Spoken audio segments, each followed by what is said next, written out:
딸을 시켜 피해 여중생을 집으로 유인했고 소리를 지르며 저항하자 이영학은 장롱에서 꺼낸 도구로 피해자를 질식해 숨지게 했습니다. 죽은 자신의 아내와 닮았다는 이유였습니다. 진짜 천사 아빠. 아까 그 내용만 봐도 너무 애틋한 그 마음이었는데 어떻게 이랬던 사람이? 딸과 함께 이제 피해자를 어떻게 재울까? 이걸 구체적인 범행 딸이랑 계획을 짰다고. 대화를. 예.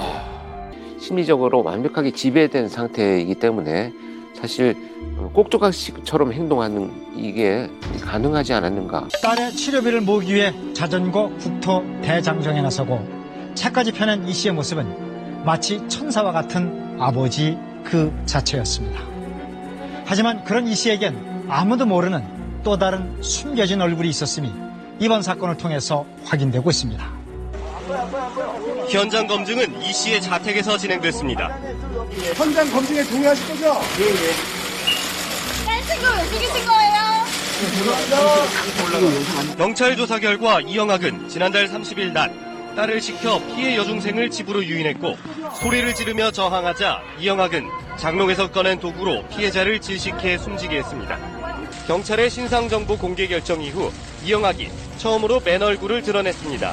더 많은 말을 해야 되고 더 많은 사죄를 해야 되지만 아직 이 모든 게 꿈만 같이 느껴지고 있습니다. 어제도 기도했고요.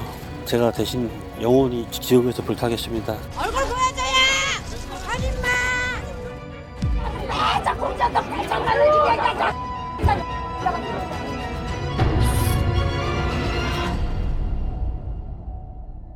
앞서 말씀드린 바와 같이 거대 백악종이라는 희소병을 앓고 있었습니다.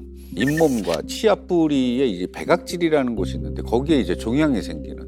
그래서 이게 종양이 계속 자라고 커지는데 그렇게 되면 이제 턱뼈와 얼굴 전체가 이렇게 뒤틀린다고 해요. 그리고 심한 경우에는 이렇게 막 호흡곤란까지도 오고. 그래서 이게 지속적으로 제거를 해주는 수술을 받아야 한다고 합니다. 이영학 역시도 4번에 걸친 수술을 했고요. 그 바람에 이가 어금니 하나만 남았다고 해서 그를 어금니 아빠라고 불렀던 겁니다. 서울의 한 9평 단칸방의 이영학 씨의 보금자리입니다. 희귀질환을 앓고 있는 이영학 씨는 국내는 물론 세계에도 몇 없는 유전성 거대 백악종 발병자입니다. 아무도 없어요. 여기 어금니 하나 있는데 그래서 어금니 아빠라고 했는데 지금은 어금니 분열하고 배달도 다 제거했습니다. 실제로 밝혀진 저 희소병을 제외하고는 정말 진실함이 단 1%도 없는 정말 최악의 사기꾼이죠. 이영학 딸의 친구였다는 겁니다. 이영학은 이제 집에 찾아온 딸의 친구한테 절대로 해서는 안 될 끔찍한 짓을 벌인 것도 모자라서 끝내 살해한 아주 극악무도한 자이죠. 말이 안 되는 것 같아요, 진짜. 그러니까요. 아니 어떻게 딸 친구를 죽였다고요? 아니 왜 그런 짓을 했을까요? 네, 세상에서 가장 아름다운 아빠로 알려졌던 이영학이 어쩌다가 딸 친구를 죽인 끔찍한 살해범이 됐는지 2017년 9월 30일 사건 당일로 들어가 보겠습니다. 왔어? 안녕. 되게 오랜만이다. 근데 우리 어디 가? 놀자며. 너 아이돌 걔 아직 좋아하지? 우리 집에서 같이 영화 보자. 걔 나오는 거. 니네 집? 엄마한테 물어보고. 가면서 해. 가자.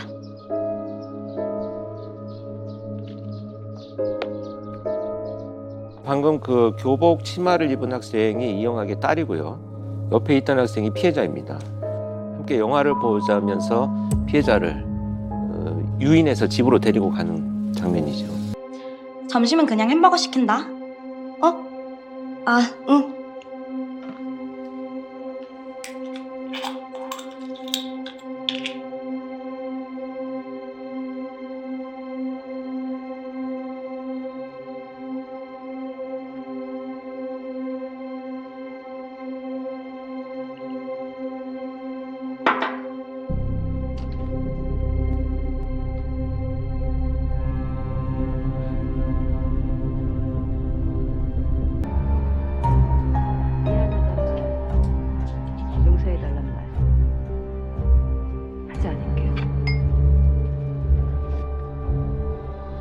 너 계속 비몽사몽하는 거 보니까 감기 걸린 것 같아서. 이거 먼저 먹고 햄버거 먹어. 감기약이야? 땡큐.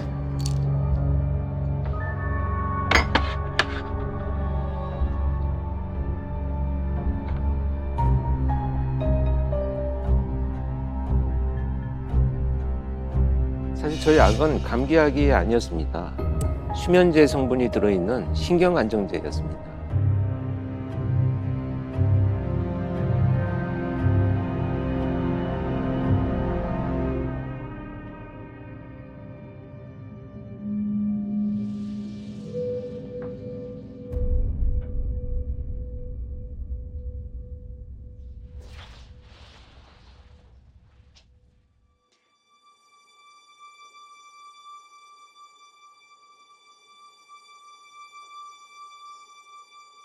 아빠!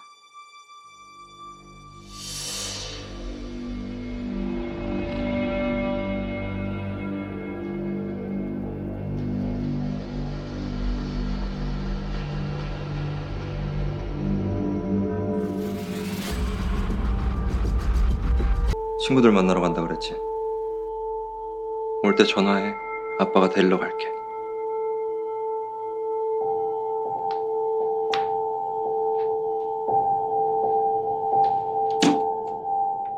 아빠, 나 나가.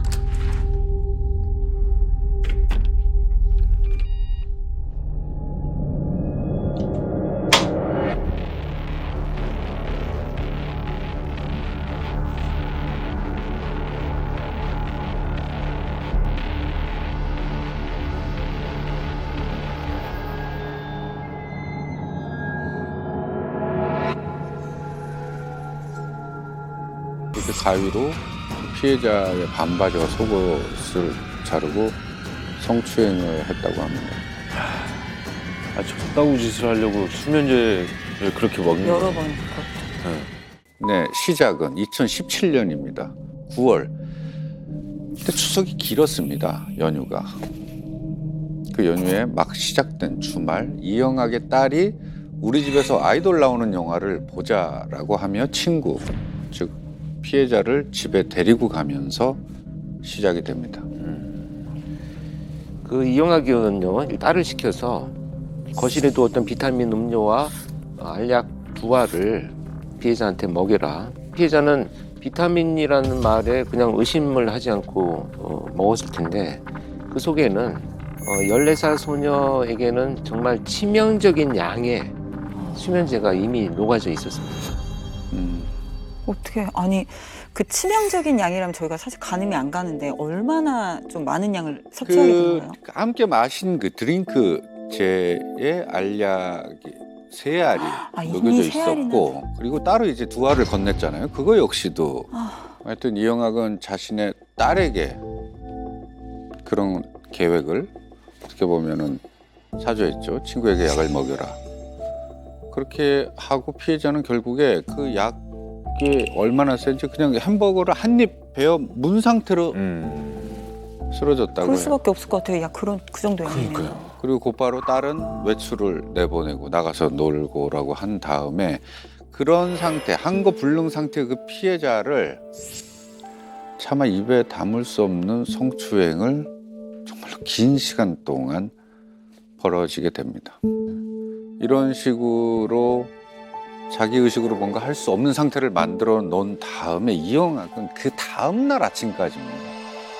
저렇게 가학적인 성추행을 이어나갔습니다. 그리고 그 다음날 아침에 의식이 돌아온 피해자가 이영학을 발견하고 소리를 지르니까 이영학은 피해자의 목을 졸라서 살해를 한 겁니다. 지금 피해자하고는 처음 본 인면식도 없는 사이고요. 사건 당일 처음 보게 된 거죠.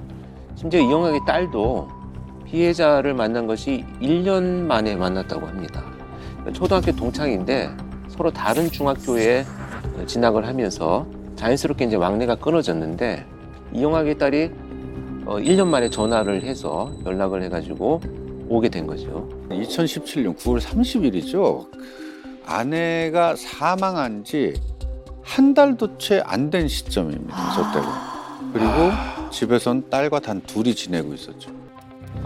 피해자가 죽은 자신의 아내와 닮았다는 이유였습니다. 딸의 휴대전화를 심지어 빼앗아서 메신저 속에 있는 딸 친구들의 프로필 사진들을 보면서 피해자를 발견하고 범행 대상으로 삼았다는 충격적인 내용이 밝혀지게 됩니다. 딸은 처음에는 아빠의 이런 제안을 거부했어요. 무시했고 뭐 전혀 듣지도 않았는데 이 애를 꼭 좀 데리고 와라. 이런 부탁을 2주 동안에 걸쳐서 딸에게 했답니다. 아니 그렇게 사실 언론을 통해서 진짜 천사 아빠 아까 그 내용만 봐도 너무 애틋한 그 마음이었는데 어떻게 이랬던 사람이 갑자기 이렇게 극악무도한 일들을 저지를 수 있는 사람이 된 건지 좀 궁금해요. 맞습니다. 그게 이제 이 사건의 핵심인데요. 정말 이 긴 실타래를 풀기 위해서 가장 먼저 어금니 아빠의 진실부터 우리가 살펴봐야 하겠습니다.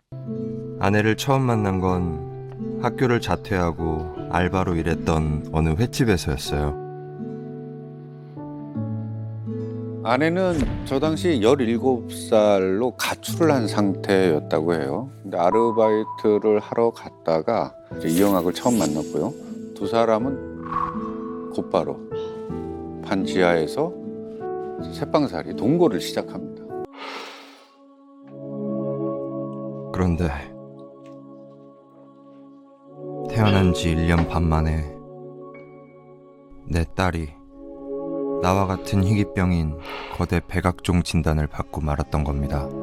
이영학의 딸이 2돌이 안 됐을 무렵에 이영학과 같은 거대 백악종 진단을 받게 됩니다. 그래도 수술은 해야지. 수술비가 얼마인지나 아니? 한 번 할 때마다 1,000만 원이 넘어. 의료보험은 당연히 안 되고. 그럼 어떡해? 뭐라도 해봐야지. 저희 딸이 많이 아픕니다. 관심 좀 부탁드릴게요. 감사합니다. 저희 딸이 많이 아픕니다. 관심 좀 부탁드리겠습니다. 가난한 살림에 천문학적인 수술비가 막막했었죠. 그래도 어떻게든 돈을 구해야 했습니다.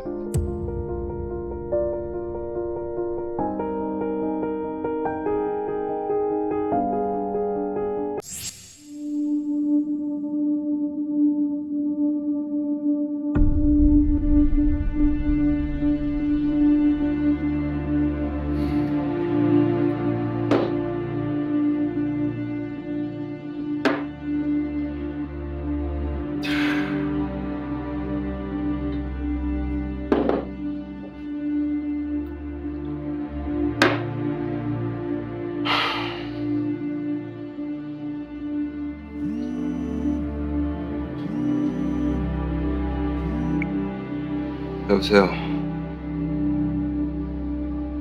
네? 토크쇼에 출연을요? 그때 또 한 번 기회가 찾아왔죠. 다시금 출연하게 된 방송에서 딸의 수술비와 후원금을 받게 됐던 겁니다.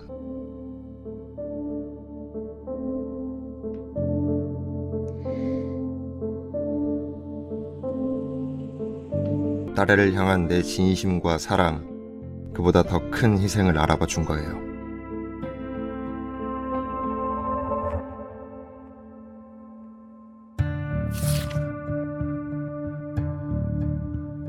난 사람들의 기대를 충족시키기 위해 최선을 다했습니다.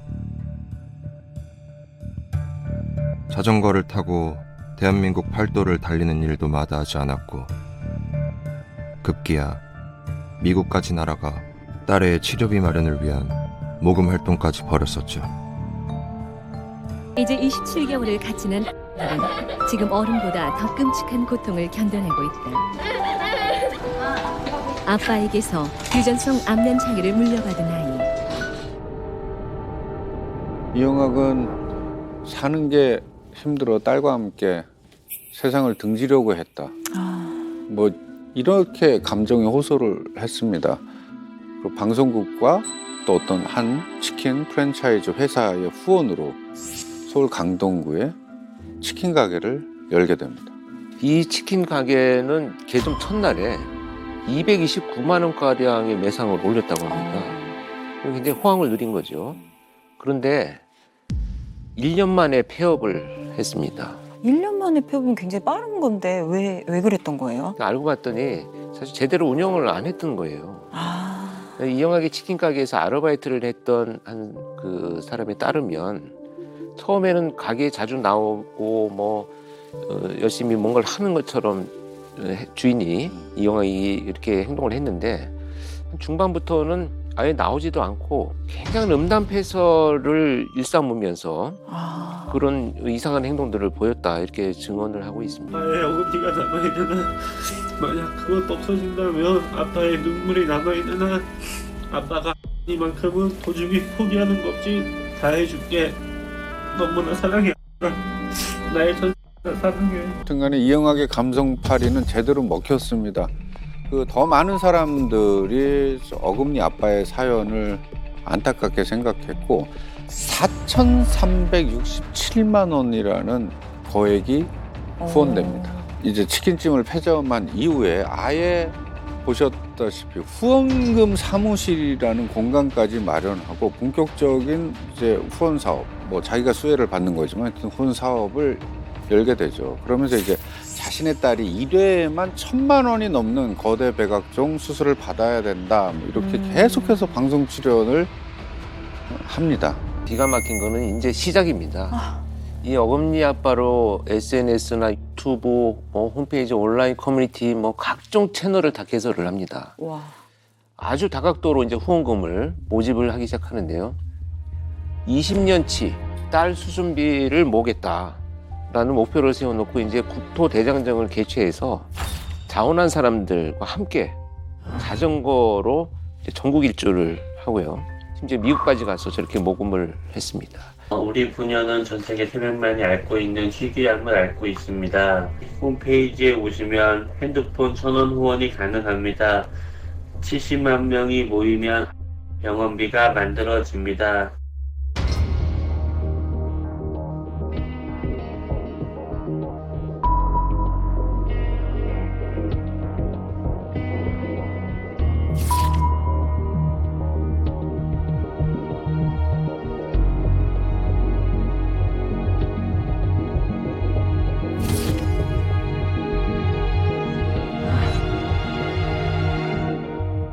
저게 더 좀 어이가 없는 거, 실소가 나오게 하는 거는 저 국토대장정이라는 것도 이제 서울에서 경기도 양평까지만 자전거를 타고 그 이후에는 차로 이동을. 그래요? 그러니까 카메라 앞에서만 자전거를 탄 거죠. 13년간 받은 횟수만 무려 17만 688회입니다. 17만 600만. 근데 방송을 통해서 모금된 후원금 액수는 밝혀지지는 않았습니다. 그 이영학의 개인 계좌를 통해서 모금된 후원금의 액수만 무려 12억 8천만 원입니다. 이건 사실 자신이 이야기한 것보다 훨씬 더 많은 금액이 후원금으로 모였죠. 기초생활수급비 이런 걸로 해서 받은 돈이 약 1억 2천만 원을 타냈다고 합니다. 딸의 병원비로 쓴 금액이 얼마나 될 것 같으세요? 겨우 706만 원입니다. 후원금의 1%도 채 안 되는 금액입니다. 와. 자, 이영학의 딸의 수술비는 어차피 재단이나 구청이나 이런 데서 대부분 지원을 했기 때문에 실제로 이영학이 부담을 해야 되는 금액은 어차피 굉장히 적었습니다. 근데 사실 이런 사실을 아는 사람들은 거의 없었죠. 모르죠. 보통 한 달 카드값이 400만 원에서 많으면 한 1,000만 원가량이고요. 그리고 자신은 물론이고 자기 누나, 형, 지인들 명의로 구입한 고급 승용차 가 몇 대가 있는데 이것들을 번갈아 가면서 탔다고 해요. 이제 이영학 명의로 된 4천만 원 정도의 외제차인데 이영학이 지적 및 정신장애 2급 판정을 받았는데 중증장애인이 2000cc 미만의 차량을 소유할 경우에는 이게 재산 산정 기준에서 제외된답니다. 이 제도의 허점을 노린 거죠. 더 황당한 것은요. 이영학이 구입한 자동차는 총 20대입니다. 20대요? 그래서 이 차들을 튜닝을 해서 다시 판매하는 사업 비용으로 3억 3천만 원을 썼습니다. 그 사업 비용으로 쓴 거죠. 그리고 사무실 운영비, 광고비 4억 5천만 원. 기존 대출을 상환하는데 2억 5천만 원 뭐 이렇게 사용을 한 것으로 드러났습니다. 그래서 말 그대로 그냥 호의호식하면서 살았네요. 쌍꺼풀 수술. 와. 그리고 심지어 성기의 보형물을 삽입하는 수술까지 했고요. 그다음에 문신 시술도 받았는데 지금 뭐라고 써 있는 거예요? 전신에 문신을 새겼습니다. 숙성된 36년생 양아 오빠 눈깔 깔아주자. 뭐 이런 쪽에 정보가 없어서 잘 몰랐는데 이게 최소 3천만 원 정도가 들었다고. 자기가 뭐 후원금의 바닥이 점점 가까워지니까 이제 조금 다른 계획을 세웁니다. 바로 보험 사기입니다. 화재보험. 이게 자동차 사고, 자동차가 많으니까 자동차 사고로 보험금을 이제 편취하기 시작을 합니다. 2011년부터 2017년까지 무려 7년 동안 8차례 거쳐서 3천만 원 상당의 보험금을 타냅니다.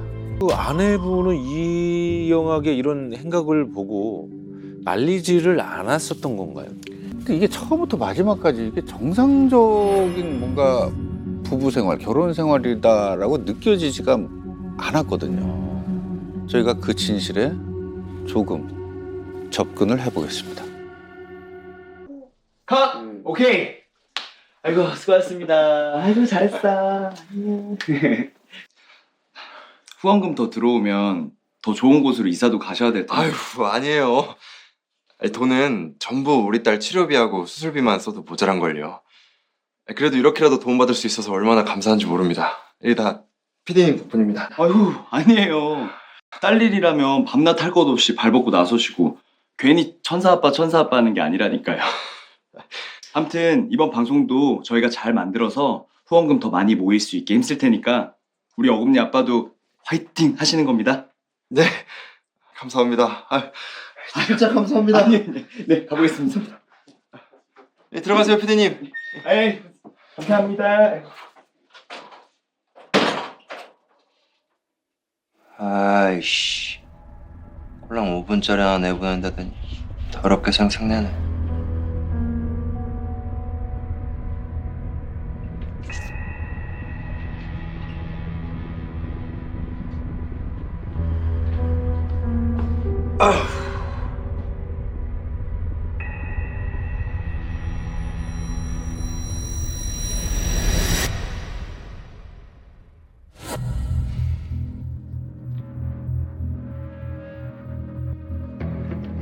카드값 연체됐다고 자꾸 전화가 와서 그래서 뭐?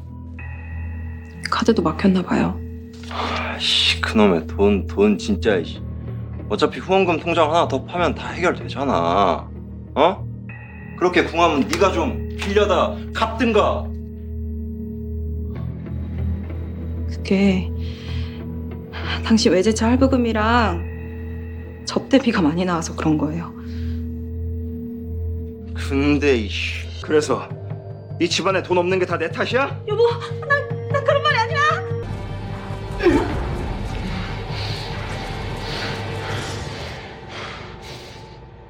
피해자들의 모습을 수없이 보아왔지 않습니까? 사실 이것을 멈추지 못한 것에 대해서 우리가 안타까우니까 이런 이야기를 하는 건데, 당사자인 피해자 입장에서는요, 지금 이런 상황이 중단되었을 때 모든 것을 다 잃게 되면 아이를 양육할 수 없다는 두려움이 굉장히 복합적인 것들이 올가미처럼 지금 이 피해자를 올가매고 있는 거예요. 어디 돈 날 데 없나? 이제 더 내다 팔 물건도 없는데.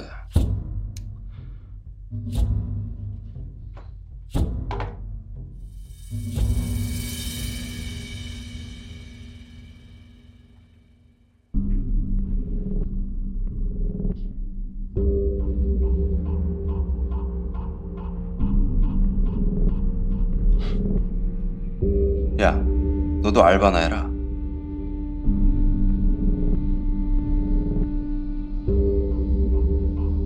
아니다. 그 전에 너 가슴 수술부터 좀 하자. 갑자기 가슴 수술이요? 네, 실제 이렇게 이영학은 아내에게 가슴 수술을 시켰습니다.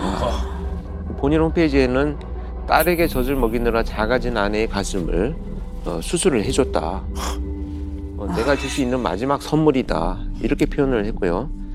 이런 감성파리 글을 올려놓았지만 정말 우리가 울분에 찰 수밖에 없는 분노할 정말 극악무도한 목적이 따로 있었던 것입니다. 네?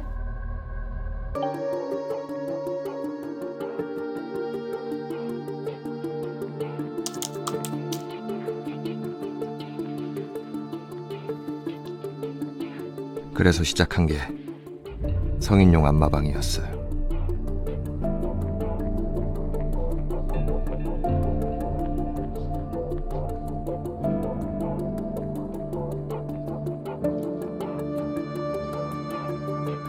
들어갈 시간 되십시오.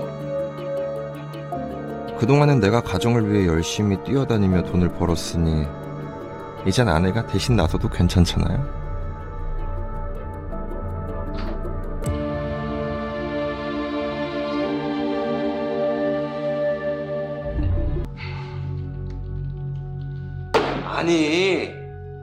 아니 지금 제 아내가 계부한테 성폭행을 당했다니까요. 진정하시고요. 그게 사실입니까? 여기 고소증.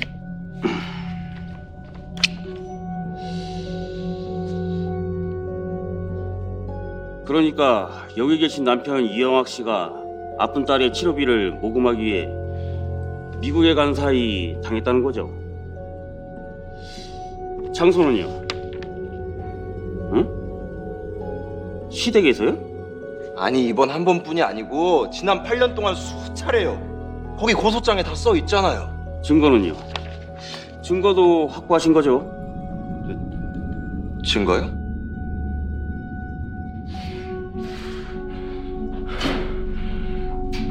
당했다면 당한 거지 뭔 증거 타령이야. 빌어먹을 버러지 같은 놈들. 야, 너 내일 가서 그 인간이랑 한 번 더 하고 와. 증거고 나발이고 만들라 그러면 못 만들 줄 알아? 싫어요. 안 할래요. 못 가요. 뭐 싫어? 못 가? 아이고 이게 뭐 가라. 아이고 이게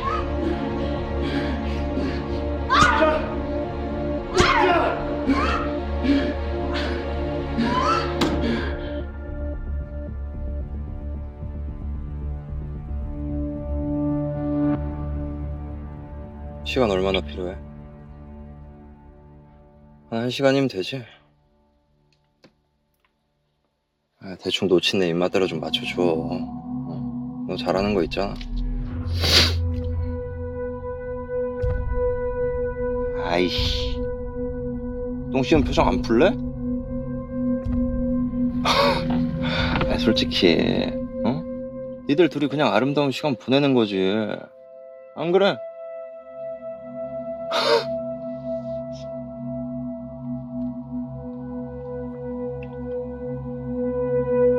엄마. 내가 손목을 좀 삐어가지고 지금 당장 병원을 좀 가야 될 것 같은데. 지금 내려와. 집 앞이야. 범행을 저지르면서요. 실제로 이영학은 이제 어머니한테 전화를 걸어서 손목을 삐어서 병원을 가야 한다. 이렇게 이제 속여서 새벽에 어머니 혼자 집 밖으로 나오도록 불러냈습니다. 그래서 이제 집에 계부만 혼자 남아 있도록 이제 그 조치를 취한 거죠.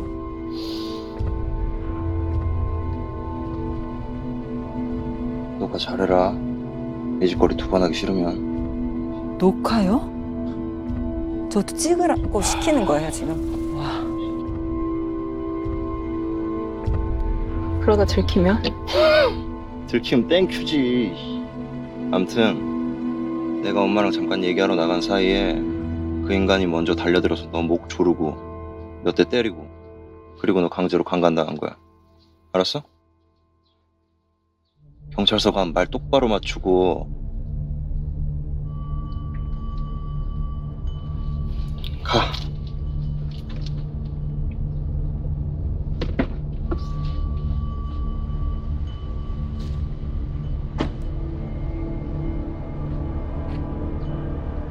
그냥 돈 많은 인간들 협박해 돈 몇 푼 뜯어내려고 한 게 전부였는데. 아이씨.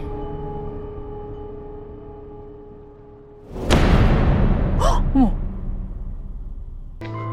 난 진짜 아무렇지도 않았는데.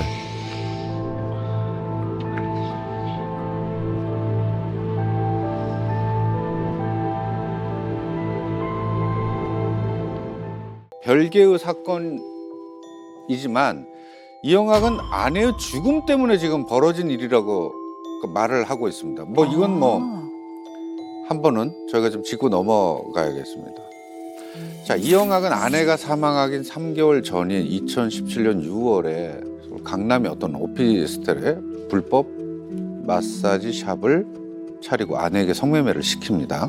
이 씨가 자신이 운영하던 1인 마사지 숍에서 아내 최 씨를 성매매시킨 정황이 드러났습니다. 경찰은 아내의 자살과 무관치 않은 것으로 보고 수사 중입니다. 어금니 아빠 이영학이 운영했던 1인 마사지 숍의 홍보글입니다. 퇴폐업소가 아니라고 돼 있지만 이용 후기에는 성매매를 연상시키는 글이 적지 않게 올라와 있습니다. 경찰 관계자는 이 씨가 강남의 한 오피스텔에서 1인 마사지 숍을 열고 자신의 아내를 성매매시켰다고 밝혔습니다. 최근까지 거주하셨던 건 확인되네요. 160에 관리비 8만 원이고요. 팔뚝에 문신한 사람이 그냥 맨날 그래가지고 거기를 시커멓게 이렇게 카트를 쳐놓고 어쩌다 이렇게 한번 열면은 거의 뭐 반나절 마사지 왔다 갔다 하고 그래요.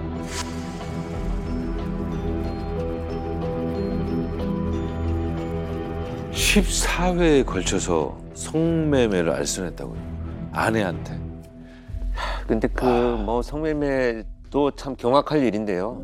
심지어 아내는 그 성매매 장면을 동영상으로 몰래 찍어가지고 촬영을 해서 성인 사이트에 올려서 돈을 버는 파렴치 않은 행동을 이어갑니다. 그러니까 정상적인 진짜 부부의 모습이라고 전혀 생각이 안 되고요. 그렇죠. 그러니까 진짜 그 가스라이팅이라고 하잖아요. 어릴 때부터 만나서 정신적으로 지배당하는 그런 모습인 것 같아요. 실제로 이영학의 딸이 경찰 조사에서 얘기하기로는 뭐 엄마가 아빠한테 그냥 한 달에 평균 한 2-3번 정도씩은 이렇게 맞았다. 지속적으로 여튼간에 가정폭력을 당해왔던 걸로 생각이 됩니다. 뭐 확인된 바로는 사실입니다. 이영학의 아내는 남편이 미국까지 가서 이제 후원금을 모금하던 그때 이제 2009년입니다. 그때 강원도 영월의 시댁에서 머물렀어요. 근데 그때부터 8년 동안 시아버니 즉 이영학의 계부에게 성폭행을 당했다면서 사망 닷새 전입니다. 2017년 9월 1일 이영학은 고소장을 접수하게 됩니다. 근데 여기서부터 이상한 일이 벌어지기 시작을 하는데요. 근데 증거가 없으니까 경찰이 수사를 제대로 할 수가 없죠. 진술도 제대로 이루어지지 않고요. 그러니까 이영학이 이제 아내에게 계부와 성관계를 가진 후에 증거를 가져오라고 지시를 합니다. 증거 조작까지 이제 요구를 했다. 그러니까 아내가 싫다고 하니까 화가 난 이영학이 뿌리는 살충제로 무릎을 꿇고 있던 아내의 이마를 아주 심하게 내리치는 사건이 발생을 합니다. 진실은 모르겠지만 이게 어떻게 그냥 단순한 투신 자살이라고 할 수 있겠습니까? 그 일이 9월 5일 새벽 12시 40분에 일어납니다. 폭행이야. 권 교수님께서 말씀하셨던 그 폭행 사건이. 근데 아내가 사망하기 만 하루 전인 거죠. 그때 이영학은 폭행에 그치지 않고 자신의 아내를 차에 태워서 강원도 영월로 갔잖아요. 가서 계부집 앞까지 찾아갑니다. 그리고 그게 새벽 3시 30분경인데 결국 아내는 잠을 자고 있던 계부를 깨워서 실제로 성관계를 증거를 갖게 됩니다. 예. 처음에 이영학의 계부는 이제 강간 혐의는 부인을 합니다. 그런데 그 며느리 이영학의 아내의 몸에서 자신의 DNA가 확인됐다라고 하니까 성관계는 있었지만 강간은 아니다라고 입장을 바꿉니다. 근데 더 깊이 조사가 되지 못한 이유 중에 하나는 그 이영학의 계부가 며느리가 떠난 지 45일 후인 10월 25일에 억울한 누명을 벗겨달라는 유서를 남기고 집 앞 비닐하우스에서 자기도 극단적인 선택을 하고 맙니다. 이영학의 의붓아버지 B씨가 자신의 집 근처 비닐하우스에서 숨진 채 발견된 건 오늘 오후 1시 30분쯤입니다. 발견 당시 입고 있었던 우도 주머니에서는 얼굴을 들고 다닐 수가 없고 누명을 벗겨달라는 자필 유서가 발견됐습니다. 아니 이런 찝찝한 결말이 정말 안타까운데 아니 가장 죄질이 나쁘고 그런 인간들은 살아있는데 아내도 계부도 다 죽어버리고 이렇게 되면 이제 진실은 진짜 다 묻히는 거잖아요. 그 부분이 굉장히 좀 의심스럽죠. 근데 이제 이미 아내는 숨을 거뒀고요. 딸은 다른 방에 있어서 보진 못했다 이렇게 진술을 하고 있기 때문에 이영학의 진술만 가지고 그 극단적인 선택에 대한 평가를 해야 된다는 것이 정말 안타깝죠. 입증 자료가 좀 부족해서요. 결국은 본인 스스로 극단적인 선택을 한 것이다라는 것으로 수사는 종결이 됐습니다. 네, 당시 이영학의 행동에는 정말 의심스러운 점들이 매우 많았습니다. 한밤중 어두운 거리를 걷던 주민들이 인근 건물에서 뛰어내린 여성을 발견하고 놀라 황급히 현장을 벗어납니다.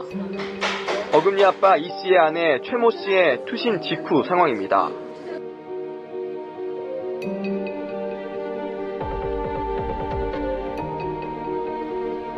이 씨는 최 씨를 흔들어 깨우려는 듯 싶더니 잠시 뒤부터는 딸과 휴대전화를 주고받으며 어딘가로 전화를 합니다. 약간 놀란 것처럼 보이긴 하지만 울부짖거나 하는 모습은 찾아볼 수 없습니다. 이 씨는 구급차에 동승하지 않고 현장에 남아 어딘가로 전화만 겁니다. 나는 뭐 차가운 짐승 것처럼 쳐다보겠구만. 자연스럽더라 이거 무사고 자연스럽더라.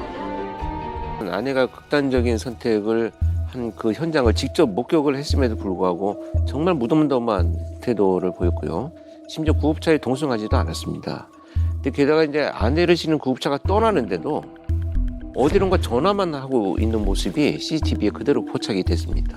네, 이게 더 의심스러운 게 저렇게 이제 아내가 사망한 그날 동이 트자마자 이영학은 그 아내가 떨어진 그 자리 빌라 바닥에 표백제를 써가지고 열심히 꼼꼼하게 거기를 닦았다는 점입니다.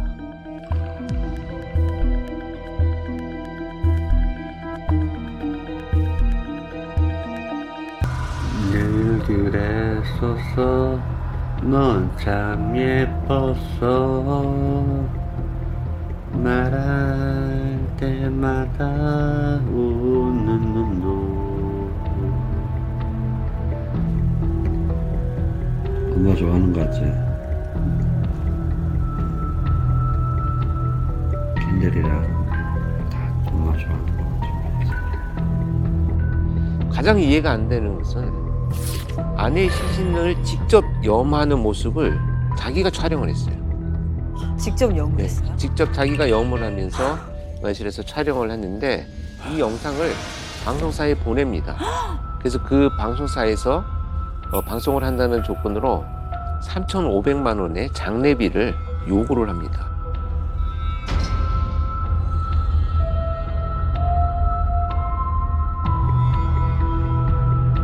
지금 이영학이 촬영한 그 영상에는 충격적인 장면이 담겨 있었다고 해요. 그러니까 사망한 아내의 몸이 온통 검은색 문신으로 가득했습니다. 그리고 신체의 어떤 특정 부위에는 차마 입에 담기 힘든 어떤 단어들이 그렇게 문신으로 새겨져 있었다고 합니다. 이제 분석을 하기 위해서 봤는데요. 너무나 참 충격적인 장면이었고요. 또 생각할수록 정말 통탄할 것은 이렇게 아내한테 온갖 정말 그 미친 짓이죠. 이건 뭐 이 미친 짓을 벌여온 이영학이 아내가 사망을 하게 되니까 정말 더 엽기적인 행각을 벌이게 됩니다. 이걸 한번 보시죠.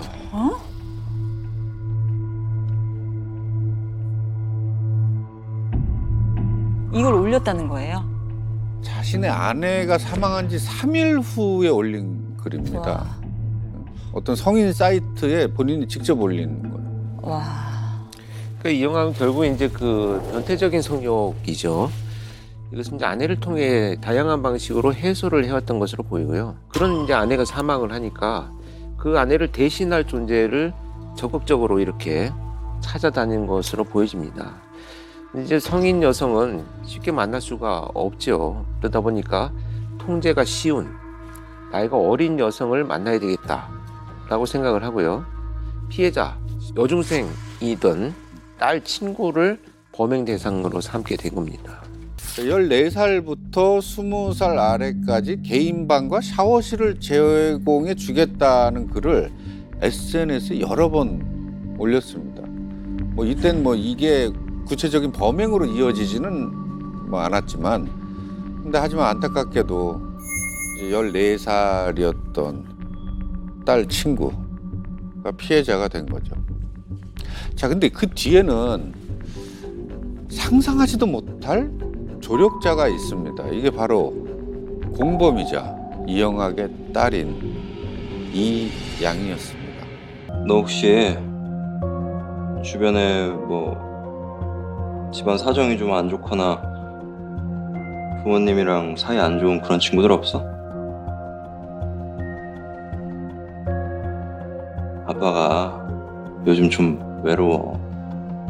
네 엄마 대신 채워줄 사람이 좀 필요해. 누구 없어? 글쎄, 잘 모르겠는데. 폰 줘봐.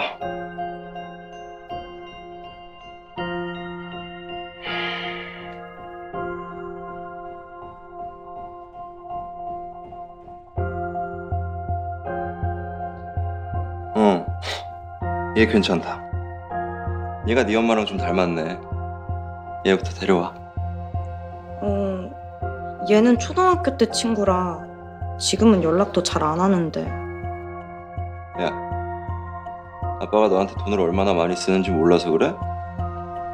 외국에서 여자 하나 데려오려면 2~3천만 원씩 드는데 그 대신 너 수술비랑 치료비에 다 갖다 쓰고 있는 거 알아 몰라? 알아. 연락해볼게. 와, 되게 죄책감 느끼게 말을 하네요. 협박하는 건데 사실은. 큰 비타민제에는 수면제 3알 넣어둘 거고 작은 비타민제엔 수면제 2알만 넣어둘 거야. 우선 큰 걸 먼저 줘. 딸과 함께 이제 피해자를 어떻게 재울까? 이걸 구체적인 범행 딸이랑 계획을 짰다고 대화를. 합니다. 예. 혹시 네가 헷갈릴 수도 있으니까 아빠가 수면제를 넣어둔 비타민제엔 스티커를 붙여줄게. 응. 그리고 내일 집엔 아무도 없는 걸로 하고. 알겠지? 응.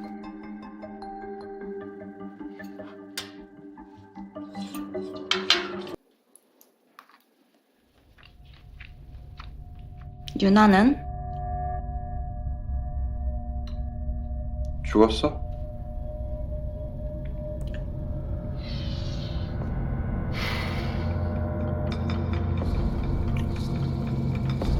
밥 다 먹으면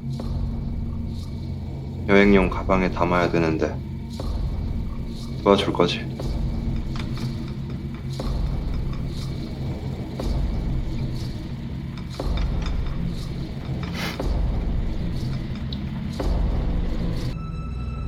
뭘 뿌리고 있는 거예요 지금? 저게 지금 곰팡이 제거제입니다. 사실 이영학은 인터넷에서 이제 뭐 사체 유기하는 방법을 검색한 뒤에 피해자 시신에 저런 곰팡이 제거제를 뿌리고 그 다음에 여행용 가방에 넣었다고 해요.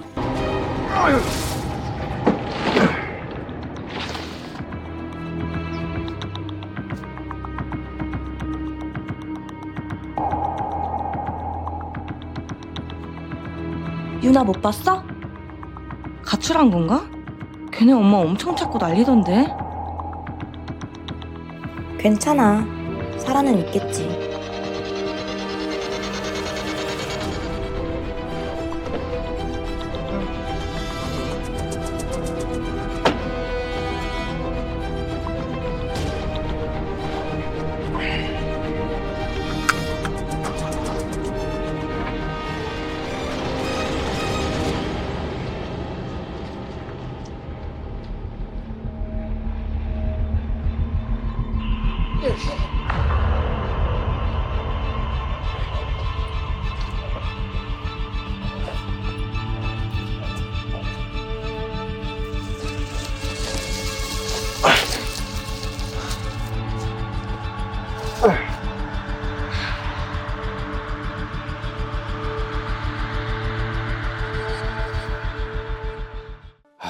딸이 이렇게 공범의 어떤 역할을 맡고 한 이상 뭐 어쩔 수 없는 생각인데 도저히 그가 밖에 나가 있을 때 아빠가 자기 친구한테 어떻게 어떤 짓을 벌이고 있는지까지는 제발 좀 몰랐길 바란다라는 심정만 듭니다. 다만 이제 범행이 일어나던 그 시각에 딸은 밖에 나가서 친구들과 신나게 놀았습니다. 더 마음이 아팠던 것은 이영학의 딸과 피해자 어머니의 통화 내용입니다. 피해자 어머니는 친구를 만나러 갔던 그 딸이 안 들어오니까 이영학 딸한테 이제 결국 전화를 걸죠. 피해자가 어디 있느냐라고 이렇게 물었다고 합니다. 그랬더니 이영학의 딸이 몰라요. 2시에 헤어졌어요. 이게 태연하게 거짓말을 한 거죠. 자기가 지금 제공한 수면제를 먹고 자고 있는 것을 뻔히 알고 있었지 않습니까? 결국은 이런 상황에 대비해서 이영학은 딸을 내보냈던 거죠. 저는 그 어머니의 마음이 너무 진짜 억장이 무너졌을 것 같아요. 딸의 친구가 그렇게 얘기를 했는데 알고 보니 그 친구에 의해서 이렇게 범행이 저질렀다는 것 사실 자체가 너무 충격이었을 것 같아요. 네, 이뿐만이 아닙니다. 그 이영학의 딸은 피해자가 없어진 걸 알고 이제 친구들이 연락이 오겠죠. 그러면 이 친구들에게 정말 태어나다 못해 소름 끼치는 문자를 주고받습니다. 피해자 한 번도 못 봤어. 아, 괜찮아. 살아는 있겠지. 그렇겠지? 그래. 크크크크. 웃기면 안 되는데 크크크크. 크크크크. 세상에 크크. 왜 뭐가 이렇게 신이 나 있는 거지? 그러니까 도대체 이게 뭐 어떻게 된 거지? 난 딸이 더 궁금하네요, 진짜. 이게 할 말인가요? 이게 인간으로서 지금 벌어지고 있는 상황을 다 알고 있는데 이런 반응을 한다는 게 정말 볼수록 아빠의 범행을 적극적으로 돕고 있다는 생각이 들어요. 네, 그런 이해할 수 없는 행동들이 계속 이어집니다.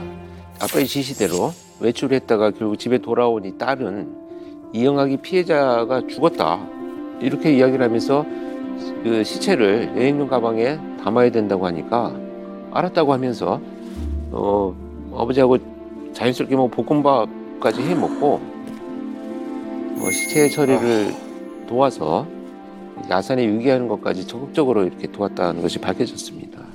아내와 이 딸까지 아주 그 오래전부터 가스라이팅을 지속해 왔던 것으로 보여집니다. 그래서 이영학 딸 어린 시절부터 희소병을 앓고 있었기 때문에 오직 자신의 지금 고통을 어떻게든지 줄여주는 것은 아빠일 것이다. 아빠다. 라는 모습으로 이제 보고 살아왔던 거죠. 굉장히 판단 능력이 많이 흐려지고 심리적으로 완벽하게 지배된 상태이기 때문에 사실 꼭두각시처럼 행동하는 이게 가능하지 않았는가 하는 추측을 좀 해봅니다. 정말 기가 찰 노릇인데요. 이 유인부터 살해, 유기 이 모든 게 다 계획적이었던 것 같은데 그렇다면 처음부터 성추행을 하고 살해를 할 계획을 갖고 있었던 건가요, 이것도? 말 꺼내기가 참 민망한 정도의 수준인데 이영학은 피해자를 이런 식으로 추행한 후에 자신의 아내로 삼으려고 했었던 걸로 보여요. 네? 만 14살짜리를 아내로 삼겠다는 계획이 있었다고요? 말이 되나? 네, 일단 뭐 법정 진술이기 때문에 뭐 진실인지는 사실 알 수는 없죠. 이영학이 그렇게 나는 살인의 의도가 없었다라는 것을 주장하기 위해서 그렇게 계속 새로운 아내로 맞아서 살려고 했다라고 하는 것은 살인의 의도를 회피하려고 하는 진술밖에 안 되는 거죠. 말도 안 되지만 그거 이외에는 이영학이 변명될 것은 없다고 생각을 하고요. 어찌됐건 사망한 아내도 17살에 이제 임신을 시켜서 그렇게 그 발목을 잡고 정말 살게 된 것처럼 그 피해자를 추행한 이후에 당신은 이제 지배하에 두면서 정말 통제하고자 하는 이런 그 의도를 갖고 있었던 것으로 보여집니다. 아빠라는 호칭조차 붙이고 싶지 않을 정도로 너무 소름이 끼치는데 그럼 이 파렴치한 이 범행들을 저지르고 그 범행이 어떻게 덜미가 잡힌 건지 좀 궁금해요. 그 정도 좀 어처구니가 없는데 이 범행을 저지르고 난 다음에 이영학은 자신의 딸과 함께 동해로 갑니다. 동해에 가서 바다에서 사진을 아까 찍고 그런 시간을 보냅니다. 예. 사실은 이제 이 모든 행위들이 전부 이제 범행 알리바이를 만들기 위한 계획의 일환이죠. 이미 범행을 저지르기 일주일 전에 자신의 유튜브 계정에 죽은 아내가 그리워서 동해에 가겠다. 극단적인 선택을 하는 암시하는 이런 영상을 하나 올려놓습니다. 그리고 나서 범행 직후에 아내의 영정을 딸에게 들게 만들고 CCTV가 찍힌다는 것을 뻔히 아는 상황에서 차에 태워서 이렇게 이동을 하는 거죠. 여보,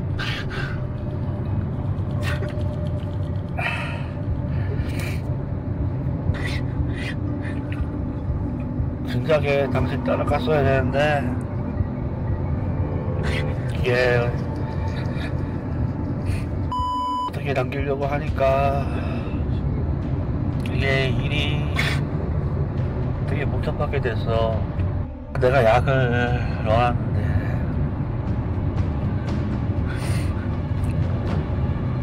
이 새끼들이 와가지고 햄버거 시켜 먹으면서 그걸 먹었어. 아, 그래가지고 지금 말이 안 되게 됐는데 당신은 알지? 저건 또 뭔? 지금 저게 이영학이 유서랍시고 남긴 영상입니다. 저게. 구구절절한 뭐 변명들만 느껴지는데, 아니 본인이 계획해서 약 먹여놓고 뻔뻔하게 저렇게 마치 핑계인 양. 뭐 피해자가 먹어서 어쩔 수 없이 이렇게 됐다라는 거잖아요. 결론은 지금 내가 이거를 뭐 나중을 위해서 남겨놓은 건데 본의 아니게 피해자가 먹어서 난 어쩔 수 없다 이런 결과가 나왔다. 아예 죽어야겠다. 그러니까 이 영상은 이게 유서가 아닙니다. 여기 유서가 아니고요. 나중에 이제 범행이 발각됐을 때 자신이 이 범행이 왜 벌어졌는지를 이제 변명하는 내용을 자기는 나름대로 지금 이제 영상으로 남겨놓고 있는 장면이고요. 여러분 고맙습니다라고 끝이 나잖아요. 이건 이영학이 그동안에 후원금을 모금할 때와 같은 멘트입니다. 근데 결국 사람들에게 동정심을 유발하자는 거죠. 나는 불쌍한 사람이고 나는 의도가 없었다. 자신의 모든 범행을 지금 회피하는 예전에 지금 가져왔던 그 모습을 지금 가면을 다시 지금 만들고 있는, 재생산을 하고 있는 거죠. 자, 이 영상을 촬영한 뒤에 이영학은 이제 집으로 돌아옵니다. 그리고 집에서 인기척이 느껴져요. 그러자 도주를 합니다. 그리고 그 도주의 시간이 이제 펼쳐지는데 이때 3명의 조력자에게 도움을 받습니다. 아니 저런 인간을 돕는 사람이 3명이나 있었다고요? 네. 그게 바로 이영학의 어머니 친모, 그리고 친형, 그리고 친구 박 씨였습니다. 이영학은 이렇게 이제 10월 1일 새벽 3시경에 딸하고 강원도 영월의 어머니 집으로 찾아가서 피해자의 옷이나 또 범행에 사용한 라텍스 테이프, 이것들 결정적인 증거물을 담긴 그 검정색 비닐봉지를 대신 좀 소각을 해달라고 요청을 합니다. 그리고 도피자금 100만 원을 받아가지고 곧장 친형한테로 가세요. 형이 렌트해준 승용차를 타고 또 친구 박 씨가 구해준 강원도 정선에 있는 한 모텔에 가서 이제 숨어 지내게 됩니다. 그 도와준 그 3사람은 그러면은 이영학이 이렇게 엄청난 범죄를 저질렀다는 사실을 전혀 모르는 거예요. 살인이랑. 일단 지금 이 살인 사건이 발생했다는 것이 알려지지 않는 상황이기 때문에 자신들은 다들 몰랐다라고 진술은 합니다. 하지만 어머니는 이제 결정적인 증거가 담긴 이 봉지를 자기가 소각을 했거든요. 그렇기 때문에 이영학의 친형과 친구 박 씨는 그 전부터 이영학이 후원금 편취나 뭐 교통사고를 빙자한 보험 사기 뭐 이런 것에 적극적으로 가담을 해왔기 때문에 이들의 진술을 다 신뢰할 수는 없다라고 저는 생각을 합니다. 네, 그리고 이튿날 서울로 돌아온 이영학 부녀는 역시 친구 박 씨가 마련해준 원룸에서 은신 생활을 하게 됩니다. 이 무렵에 피해자, 그러니까 자신의 딸이 집에 돌아오지 않자 그 피해자의 부모는 당연히 신고를 했고 경찰은 CCTV를 통해서 피해자가 이영학의 집에 들어간 뒤에 다시 나오지 못했다라는 것을 밝혀냅니다. 그리고 이영학을 추적하기 시작합니다. 자, 그렇게 돼서 도주 사흘 만인 2017년 10월 5일에 은신처를 급습하고 이영학과 딸을 긴급 체포하게 됩니다.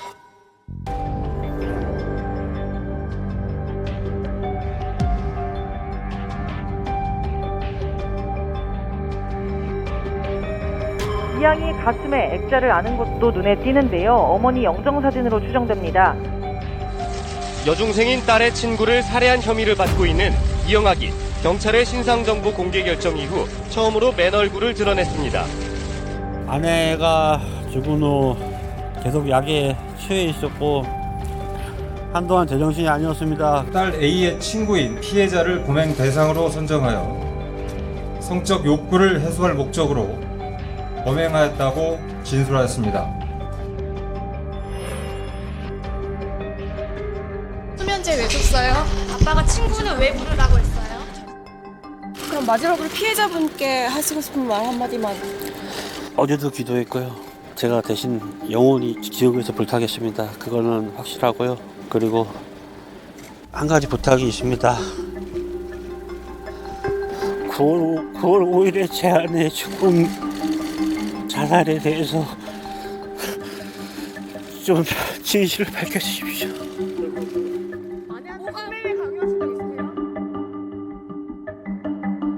마지막까지 저는 소리를 하고 있는. 결론부터 말씀드리면 어찌됐건 그런 죄책감을 느끼고 우리가 극단적인 선택을 하려고 했다라는 것으로 정상 참작을 어떻게든 조금이라도 받아보려는 아주 그 속보이는 의도죠. 극단적인 선택, 쇼까지 벌이면서 부인했던 이영학은 피해자의 몸에서 목졸림 흔적, 그다음에 딸이 아빠가 죽인 게 맞다라는 진술이 나오니까 마지못해서 저렇게 이제 범행을 인정을 합니다. 그래서 저 이영학은 어떤 처벌을 받았습니까? 딸 친구를 성추행하고 살해했던 이영학은 강간 등 살인죄, 마약류 관리에 관한 법률 위반, 추행, 유인, 사체 유기, 사기, 상해, 보험사기 방지 특별법 위반, 성매매 알선, 국민기초생활보장법 위반, 기부금품 모집 및 사용에 관한 법률 위반 등으로 기소되어 2018년 11월 28일 대법원에서 무기징역을 최종 선고받습니다. 와, 무기징역이야. 아니, 죄를 너무 많이 지었는데 그걸로 될까요?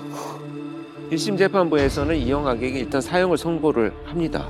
근데 2심 재판부에서 이영학을 사회로부터 영구 격리할 필요가 있으나 사형에 처할 정도로 보이지는 않는다. 사형에 처할? 이렇게 이야기를 하면서 느닷없이 이제 무기징역을 선고를 하고요. 대법원 판결에서도 최종 무기징역으로 선고가 됩니다. 정말 이 행위의 어떤 그 내용들을 보고 사형이 아니라고 하는 것은 정말 우리가 정말 이해할 수 없는 그 판결이라고 생각을 합니다. 이 딸의 처벌은 또 어떻게 됐습니까? 네, 뭐 미성년자죠. 그렇지만 유인 그리고 이제 사체 유기의 혐의를 받습니다. 그래서 2017년 근데 이게 또 만 14세 소년법에 적용이 되거든요. 그래서 장기 6년, 단기 4년형을 선고받습니다. 2022년 현재 만 18살이죠. 딸의 수감 여부는 저희가 이제 확인되지는 않고 있으나 아마 단기로 복역을 했다면 이미 출소를 했을 테고 이 밖에 도피를 도왔던 친형은 징역 1년 그리고 친구 박 씨는 징역 8월 그리고 어머니는 이제 친족이라서 처벌을 받지 않게 됩니다. 현행법상의 그 증거인멸죄는 친족에게는 적용하지 않도록 되어 있습니다. 이제 친족 상도례라고 하는데요. 어머니의 처벌은 이제 증거를 인멸하고 은닉시켜 주었지만 처벌은 이루어지지 않았습니다. 이영학은 이렇게 공판이 진행되는 동안에 법원에 43차례 동안 반성문을 이제 제출을 합니다. 그러니까 형을 줄이기 위해서 안간힘을 썼습니다. 그리고 뭐 재판할 때마다 또 꼬박꼬박 눈물을 보였다고도 했는데 이제 눈물이 이영학의 어떤 전매 특허처럼 그러네요, 진짜. 느껴집니다. 이 프로그램을 하면서. 자, 이영학의 실제 법정 진술을 재구성했습니다.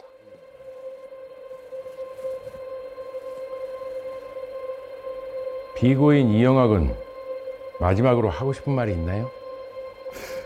검사가 저를 때리려 했습니다. 더러운 눈물 닦으라면서 휴지를 던졌어요. 믿어주세요. 제 아내를 창녀라고 모욕했습니다. 제 가족들도 싹 다 공판에 넘긴다고 협박했어요. 조사실 CCTV 돌려보세요. 저 좀 살려주세요. 진짜 전 뉘우칠 거라고 전혀 생각도 안 했고, 근데 저 우는 모습이 그냥 처음에 아이 도와달라고 울었던 그 연기의 모습, 그냥 그 모습으로밖에 안 보여요. 그러니까 이영학은 대법원에 이제 최종 판결이 나기 전까지 어떻게든 감형을 받아서 출소할 계획을 무려 9가지를 세웠다고 합니다. 그 이야기도 너무 황당했고요. 또 유족들에게는 끊임없이 용서를 구하고 재판장에게는 끊임없이 선처를 구하고 심지어 첫 항소심 공판에서는 삭발을 하고요. 손에 염주를 들고 나왔다고 합니다.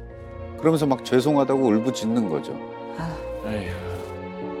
정말로 이게 그러지 않길 바라겠지만 이영학이 벌인 이 쇼적인 것 때문에 재판부가 사형해서 무기징역으로 낮춰진 겁니까? 교화 가능성이라는 것이 이건 뭐 없는 자라고 저는 확신을 합니다. 저는 정말 이런 판결이 이 양형 기준에서 아직도 그 불분명하게 반성하고 있다라는 것을 참작한다는 것. 이것은 이 시대의 사건들을 제대로 정말 파악하지 못하고 있지 않나 하는 정말 답답함과 아쉬움이 있습니다. 양형 기준에 대해서 이 모호한 반성하고 있으며라고 하는 것을 어떻게 정의할 것인가를 우리가 정말 깊이 생각해 봐야 될 문제가 아닌가 이렇게 말씀을 드리고 싶습니다. 네. 자, 이영학은 옥중에서 딸에게 편지를 씁니다. 근데 거기에 이런 내용이 있다고 해요. 심신미약이 인정되면 국가를 상대로 손해배상 청구 소송을 하겠다. 뭐 이영학의 지금까지 봤던 정신 상태로 뭐 이런 건 뭐 그럴 수 있다 치는데 그 다음이 참 어이가 없습니다. 아빠가 지금 나는 살인범이다라는 제목으로 책을 쓰고 있으니 1년 정도 기다려. 우리가 복수해야지. 자, 아마도 지금 이영학은 그런 걸 꿈꾸고 있는 것 같아요. 자기는 분명히 출소가 될 거다. 그리고 그 다음에 대국민적으로 다시 한번 사기를 칠 수 있을 것이다. 그리고 그 날을 그는 지금 손꼽아 기다리고 있을지도 모른다는 생각이 듭니다.